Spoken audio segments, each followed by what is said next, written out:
नमस्कार सांगमाने जय जगन्नाथ। आज मु आपण मानक पाइका कलरार गोटे टेस्टी रेसिपी नहीं कि आसी जोटा कि कलरा न खाउतबा लोक भी खुशी खुशी कलरा खाईदेवे। तेबे चलंतु डेरी न करी आमे रेसिपी स्टार्ट करबा। प्रथमे देखंतु मु एठी कलरा नेछि आउ टमाटर नेछि 1.5टा टमाटर नेछि मु एठी कि गोटे छोटो प्याज नेछि आउ 10-12 पाखुडा रसुण नेछि बस एतिकी आउ किछि मसला नेकि आमे रेसिपी बनेबा। प्रथमे गोटे कढ़ा नबा सेथिरे आमे तेल दबा। मु एठी सोरिष तेल नेछि आपण जे रिफाइन तेल भी नै परिबे। तेल गरम हे गले सेथिरे आमे कलरा को पके दबा। कलरा को पकेकी सेथिरे लूण आउ हळदी देकी ताकू भाजीबा जेमिति कि कलरा सिझी जीवो सेते तक सेमती भाजीबा। गैस रा फ्लेम लो मीडियम ही रहिबो। एडी देखंतु हमर कलरा एबे भाजी हे गलानी। देखंतु पूरा प्रॉपर्ली भाजी हे जायछि। कलरा को गोटे जगार काढ़ी दबा।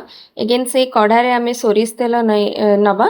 देन तापरे सेथिरे टिके मु कश्मीरी रेड चिली पाउडर नेछि आ जो आमे मसला बनेइतले टमाटर रसुण आ प्याज से मसला को पकेकी सेथिरे हळदी तापरे लूण आउ धनिया गुंड ए सब मसला देकी ताकू टिके भलो भाबरे कसीबा।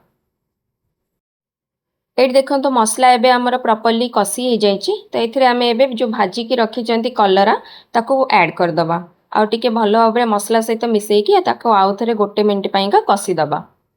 देखंतु एबे गैस रा फ्लेम को टिके हाई कर दबा। तापरे कलरा को आमे टिके पोड़पोड़िया करिके भाजीबा जेमति कि मसला गुडा सब कलरा ऊपर लागि जिवो। एने सेमिति खाइले टिके खाइबा पेका टेस्टी लागिवो आउ तार पिता अंशटा भी टिके कम हे जिवो।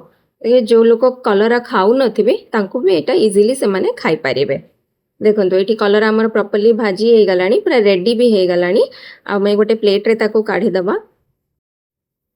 आपण ये कलरा को भात रोटी सबुथिरे खाई परिबे। जदि मो वीडियोटी आपन को भल लागिछि तो डेफिनेटली गोटे लाइक एंड शेयर करिवे। रहिली जय जगन्नाथ।